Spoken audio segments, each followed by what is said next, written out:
Showiness, Wibu Happiness, gimana nih kabar kalian? Ya, balik lagi sama gue Wibu yang bangga jadi Wibu ini di segmen Rangkum Cerita. Dan ya, kali ini masih sesuai dengan requestan lu pada yang minta gue untuk melanjutkan rangkuman Tsukimichi. Jadi ya gue lanjutin lah nih dari chapter 351. Dan buat SKSD Memori Touka nanti dulu ya, mungkin ya hari Sabtu, hari Minggu, atau ya hari Senin lah. Di antara 3 hari itu gue bakal upload SKSD Touka. Semoga sih hari Sabtu udah selesai ya, udah bisa diupload gitu loh. Semoga, berdoa aja ya guys ya. Jadi ya sambil mengisi waktu itu ya kan gue ya upload lah video yang skripnya udah ada ini, yaitu ya rangkuman Tsukimichi mulai dari chapter 351. Tapi ya sebelum ke pembahasannya, sebelum ke ceritanya, gue mau kasih tahu dulu nih. Lo bisa gabung ke membership Warga Isekai kalau pengen nikmatin konten storytelling dari cerita original buatan gue. Ya kayak Isekai no Seroi Ansatsu Saga Uji sama Ninaru yang udah tamat gitu kan. Terus The Zero Esper atau ya High School DxD Phantom Ballet yang kalau lu belum nonton lu bisa nonton dulu kocok secara gratis. Link playlistnya gue taruh di deskripsi. Dan ya kalau menurut lu ceritanya itu menarik dan lu mau dengerin lanjutan dari ya cerita itu, lu bisa gabung ke membership Warga Isekai. Oh iya, buat rangkuman WN Tsukimichi ini udah ada playlistnya ya, udah ada dari kapan tahu gitu kan. Jadi ya kalau lu mau dengerin dari awal atau ya lu baru direkomendasiin video ini cuma lu belum nonton nih video-video sebelumnya, ya lu bisa lah cek playlist rangkuman WN Tsukimichi aja ya. Di situ ada lah dari awal sampai akhir. Jadi ya daripada lu capek-capek scroll gitu kan, mending ya langsung aja ke playlist rangkuman WN Tsukimichi. Nah, cerita kali ini dibuka dengan Makoto, Vivi, dan beberapa member Picnic Cross Garden yang sedang membahas rencana mereka di medan perang dan apa yang bakal terjadi nanti. Maksudnya ya di perang antara Aion dan Shige tuh. Dan buat lo yang lupa, Vivi itu leader dari Picnic Cross Garden yang sekarang pindah ke Shige mengikuti Makoto dan jadi bawahannya Kuzunoha. Nah, di situ Vivi ngasih tahu kalau rencana Rembrandt bukan sekedar memerdekakan Shige, tapi juga merebut salah satu kota dari kerajaan Aion yang bernama Kuran, yang lokasinya ada di gurun dan ya yang paling deket lah sama Shige.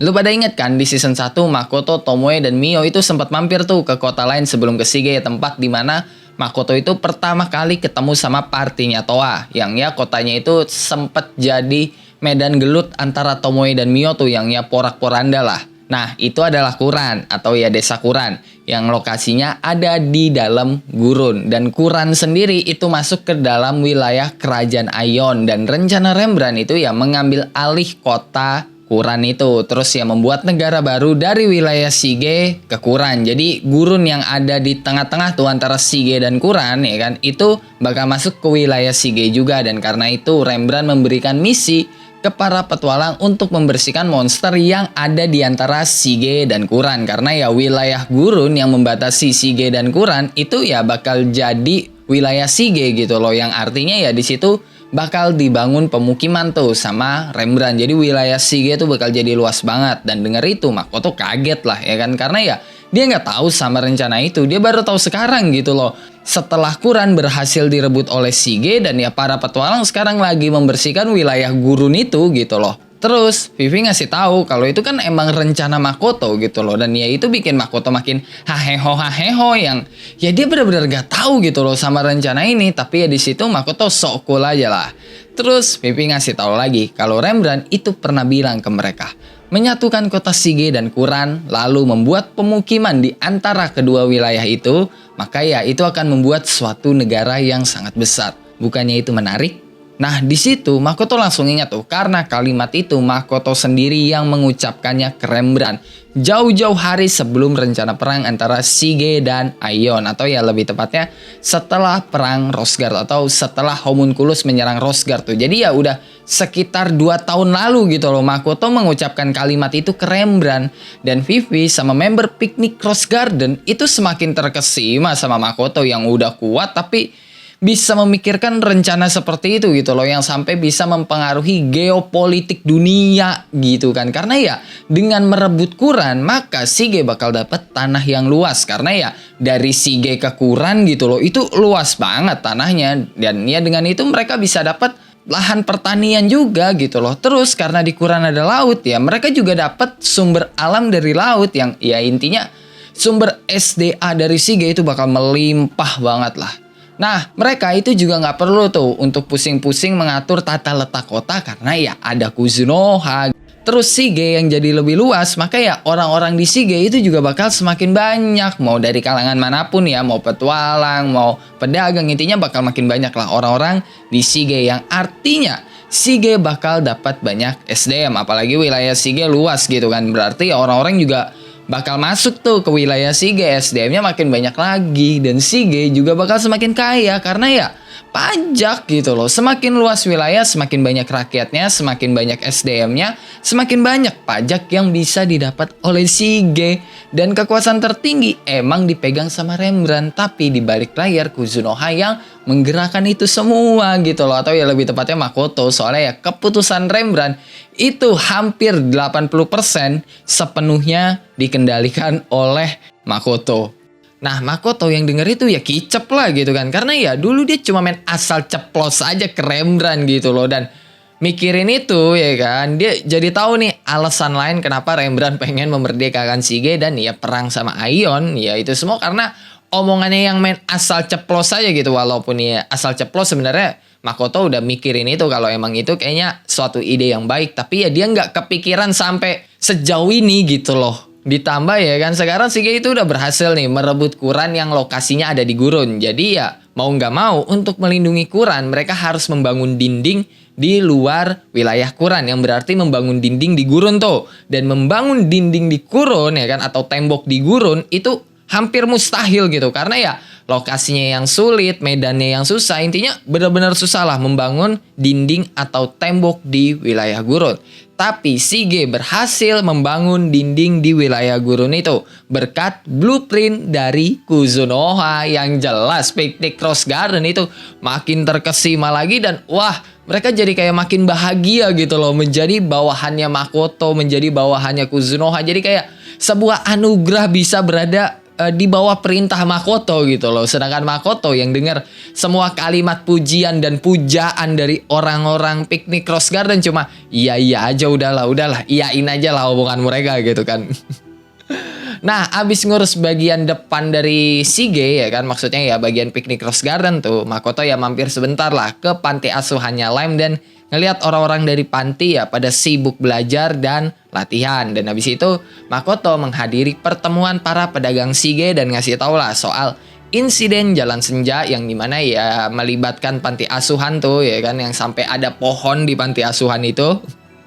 Terus ya para pedagang nanyain lah soal kota kabut atau Asora ke Makoto karena ya kota kabut sendiri kan udah nyebar ke publik tuh. Dan ya para pedagang tahu kalau Kuzunoha itu punya koneksi ke sana, maksudnya ke kota kabut atau ke Asora itu. Dan dijelasin lah sama Makoto, tapi ya nggak semuanya ya. Jadi ya penjelasannya Makoto itu jadi nggak masuk akal gitu loh bagi para pedagang. Karena ya banyak yang dipotong, banyak yang nggak dijelasin sama Makoto. Jadi terkesannya tidak masuk akal. Tapi ya para pedagang ini cuma punya dua pilihan, percaya atau tidak. Kalau mau percaya ya silakan, kalau nggak percaya juga silakan gitu loh. Yang punya koneksi ke kota kabut ya cuma Kuzunoha doang, dan ya memusuhi Kuzunoha sama aja bunuh diri. Makanya para pedagang yang sejak awal itu tidak berpihak ke Kuzunoha ya cuma bisa pasrah aja gitu loh. Apalagi ya setelah semua yang Kuzunoha lakuin di Shige. Mulai dari masalah jalan senja yang clear, panti asuhannya Lime clear, blueprint dinding Shige juga dari Kuzunoha, dan material yang dipakai Shige untuk membangun dinding yang ada di Shige, terus juga ada di gurun, itu semua material dari Kuzunoha. Jadi ya mau nggak mau ya kan mereka harus ya pasrah aja sama Kuzunoha, ngelawan ya sama aja bunuh diri. Dan habis itu ya Makoto baliklah ke Asora yang disambut tuh sama Tomoe dan Emma, dan mereka juga disamperin dah tuh sama Tamaki dan Sari yang nanyain soal Shige yang lagi perang sama Aion. Dan Makoto ya di situ bilang dia nggak bakal turun tangan ke medan perang sampai Alte atau utusan Dewi Bak itu ikut terlibat. Tapi hal itu malah bikin yang lain bingung gitu loh, karena harusnya utusan Dewi itu akan berpihak ke suatu kelompok kalau kelompok itu memiliki pahlawan. Misalnya Alte memihak Limia, itu wajar karena di Limia ada Hibiki yang seorang pahlawan. Tapi di Aion harusnya nggak ada pahlawan dong. Tapi kenapa Alte berpihak ke sana gitu loh? dan apa rencana Alte atau mungkin ya Dewi Bak apa rencananya kenapa berpihak ke Aion. Terus Sari ngasih tahu tuh, kalau utusan Dewi memihak Aion tanpa adanya seorang pahlawan, bisa aja iblis itu berpihak ke Shige karena ya Jenderal Raja Iblis itu pada dendam sama utusan Dewi gitu. Yang jadinya keterlibatan Alte di perang kayak gini itu malah aneh dan bisa aja ini malah menjadi konflik baru antara iblis dan manusia atau lebih tepatnya sama kerajaan Aion karena adanya Alte itu adanya utusan Dewi di Aion. Dan kalau sampai kerajaan Aion berperang sama iblis, yang ada kerajaan Aion bakal musnah. Dan ya makanya gitu loh, ini bakal jadi konflik dan masalah baru kalau Alte nggak segera dibunuh lah gitu loh.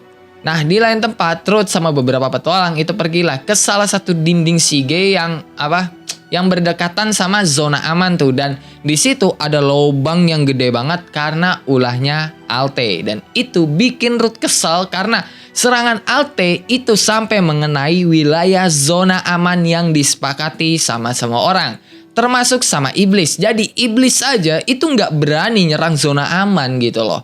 Nah gue jelasin dikit nih ya, dari Shige itu kan ada jalan tuh yang terhubung ke semua kerajaan, dan itu adalah zona aman yang nggak boleh diserang oleh siapapun.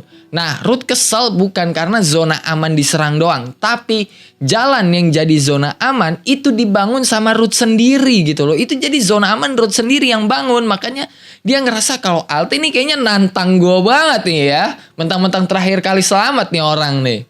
Dan aura membunuh Ruth itu benar-benar keluar sampai orang-orang di sekitar Ruth itu pada dia membeku kena stun gitu loh karena aura dan tekanan yang diberikan oleh Ruth. Yang ya sebenarnya nggak cuma Aion sih, tapi Shige juga melakukan hal yang sama gitu. Bedanya Shige itu memanfaatkan zona aman dengan cara membangun tembok dan tidak menimbulkan kerusakan. Sedangkan Alte yang ada di pihak Aion dia menyerang zona aman. Makanya udah jelas ya kan Aion salah nih di sini karena menyerang zona aman, dan Ruth berniat membuat Aion menerima konsekuensi atas yang mereka lakukan. Dan ya Ruth bilang kayak gitu sambil menyeringai sadis gitulah. Habis itu cerita berpindah ke esok hari yang dimana pasukan Aion dengan skala yang gede banget itu lagi bergerak ke Shige yang kemungkinan bakal sampai beberapa hari lagi, dan Makoto melihat itu dengan mata kepalanya sendiri lewat teropong. Nah sekarang Makoto itu lagi ketemu tuh sama salah satu pedagang ternama yang ada di Shige yang bernama Capri, yang nanyain perihal perang Shige dan Aion, dan juga nanyain rencana Rembrandt selanjutnya itu apa. Tapi Makoto nggak tahu apa-apa tuh soal rencana Rembrandt. Dan di situ Capri itu malah merasa kalau Makoto merahasiakan sesuatu gitu loh. Dan Capri bilang sesuatu hal yang sama tuh kayak Vivi sebelumnya. Soal ya perang ini kan awal mulanya gara-gara omongan Makoto itu gitu loh. Dan Makoto alasan lah soal rencana perang dia serahin tuh semuanya ke Rembrandt gitu kan. Ya itu alasan aja gitu loh. Dan Capri ngasih tahu ke Makoto kalau Makoto itu punya pengaruh yang gede banget untuk Rembrandt dan Shige. Jadi apa yang Makoto bilang itu bisa menjadi keputusan mutlak untuk Shige di masa depan, sekalipun Makoto tidak tergabung di struktural pemerintahan Shige ke depannya. Nah, perang besar antara Shige dan Aion akhirnya benar-benar pecah dah tuh. Karena ya dari kemarin itu baru perselisihan kecil doang. Dan mengambil Quran ya kan, maksudnya merebut Quran itu juga termasuk perselisihan kecil. Karena ya lokasinya itu ada di belakang Shige tuh. Jadi secara teknis Shige itu ada di tengah-tengah antara Aion dan Quran. Yang ya Shige diapit lah sama dua wilayah itu gitu loh. Makanya Shige bisa mengambil Quran dengan gampang. Karena mustahil Aion mengirim bantuan ke Quran tanpa melewati Shige. Jadi ya Shige bisa tenang aja loh mengambil wilayah Quran. Dan karena itu juga gitu loh, perang besar baru kejadian setelah Shige berhasil merebut Quran. Dan Makoto dia nggak terjun ke medan perang, dia ada di tokonya terus nontonin perang yang lagi terjadi di layar gede yang bisa diakses sama Makoto dengan sihir ilusi. Dan ya pas nontonin perang itu Makoto komen lah, kalau cuma kayak gitu, pasukan Aion nggak bakal bisa mengalahkan Shige. Sekalipun jumlah pasukan Aion itu 2 kali lipat dari jumlah pasukannya Shige. Karena secara strategi dan power, pasukan Aion itu benar-benar kalah dari Shige. bisa dilihat dari ya pasukan Aion sendiri yang benar-benar kebantai sama pasukan Shige. Apalagi di sisi Shige itu ada Picnic Rose Garden dan ada Rokuya. Yang udah jelas pasukan Aion cuma jadi bulan-bulanan doang itu mah. Tapi ya Rokuya tetap Rokuya ya, yang ya kelakuannya random lah, bahkan ya di medan perang gitu loh. Dan Aion itu benar-benar kebantai, bahkan di malam hari pun juga sama gitu. Soalnya ya pasukan Shige itu ya memiliki summoner yang bisa memanggil monster-monster nokturnal yang hidup di malam hari. Jadi ya Shige bisa menyerang Aion di malam hari tanpa khawatir. Nah, pasukan dari Kuzunoha itu juga ada gitu loh, kayak Tomoe dan Emma. Tapi mereka berdua gitu nggak turun secara langsung ke medan perang. Mereka cuma jadi komandan perang aja, atau ya ngasih perintah gitulah ke pasukan Shige. Nah, Makoto itu kan melihat semua itu lewat layar gede sambil mendengarkan laporan dari Tomoe. Dan tiba-tiba itu ada petir yang terus menyambar di medan perang. Dan petir itu nggak hilang-hilang tuh, yang bikin Makoto curiga. Dan tiba-tiba telepati Makoto dan Tomoe itu keputus, yang bikin Makoto khawatir. Tapi Makoto nggak bisa langsung teleport karena takut ada yang melihat dia bisa teleport gitu loh. Apalagi banyak mata-mata di sekitarnya. Walaupun ya Makoto itu ada di tokonya, dia tahu kalau dia itu lagi diawasin sama berbagai pihak. Makanya ya dia menahan diri untuk teleport dan memilih buat langsung ke lokasi Tomoe dan Emma dengan cara ia terbang dan berlari di udara dengan kecepatan tinggi gitu loh. Nah, di tempat Tomoe dan Emma, mereka sekarang lagi didatengin sama Alte, sang utusan Dewi, yang nanyain soal Party Toa. Jadi Alte udah bener-bener kehilangan jejak Party Toa tuh, yang ya dikacangin lah sama Tomoe dan Emma, yang jadinya Alte kesel dan menyerang Emma sama Tomoe lagi pakai sihir petir sucinya. Dan kali ini Emma yang kena tuh, dan Alte ketawa gitu kan melihat Emma terluka parah dan ya terkena serangannya terus pingsan gitu loh. Terus Tomoe itu pengen mengirim Emma nih ke Asora ya kan. Tapi nggak bisa karena Alte tiba-tiba nyerang Tomoe lagi. Dan karena telepati Tomoe sama Makoto itu terganggu, Tomoe pakai katananya lah buat melaporkan situasi yang sedang terjadi ke Makoto. Nah, Tomoe sama Alte itu bisa langsung tahu tuh identitas masing-masing. Tomoe tahu kalau Alte itu utusan Dewi Bak, dan Alte tahu kalau Tomoe itu naga superior. Dan ya habis itu terjadilah pergelutan singkat di antara Alte dan Tomoe. Tapi tiba-tiba pas lagi gelut itu, Tomoe berhenti terus duduk dan ngasih tahu ke Alte kalau Alte nggak datang ke sini, maksudnya ke tempat Tomoe dan Emma, harusnya Alte itu bisa hidup lebih lama. Dan Alte itu sempat bingung beberapa detik, tapi dia langsung shock pas anak panah itu boom nembus tangan kirinya, yang ya udahlah nggak usah ditanya, pelakunya udah pasti Makoto. Nah, pas Makoto sampai, ekspresi Alte itu ketakutan banget, dan Makoto memastikan situasi yang sedang terjadi ke Tomoe. Dan pas ngeliat kondisinya Emma, ekspresi Makoto berubah jadi gelap, dan Tomoe sempat salting tuh pas Makoto bilang Alte bakal menerima bayaran karena berani melukai orang-orang yang dia sayangi. Tapi pas Tomoe lagi salting tuh kan, karena omongan Makoto tadi, Makoto malah mengirim Tomoe dan Emma balik ke Asora. Dan Makoto langsung menatap Alte dengan pandangan gelap dan psikopatnya sambil bilang, Dewi Bak makin kurang ajar ya.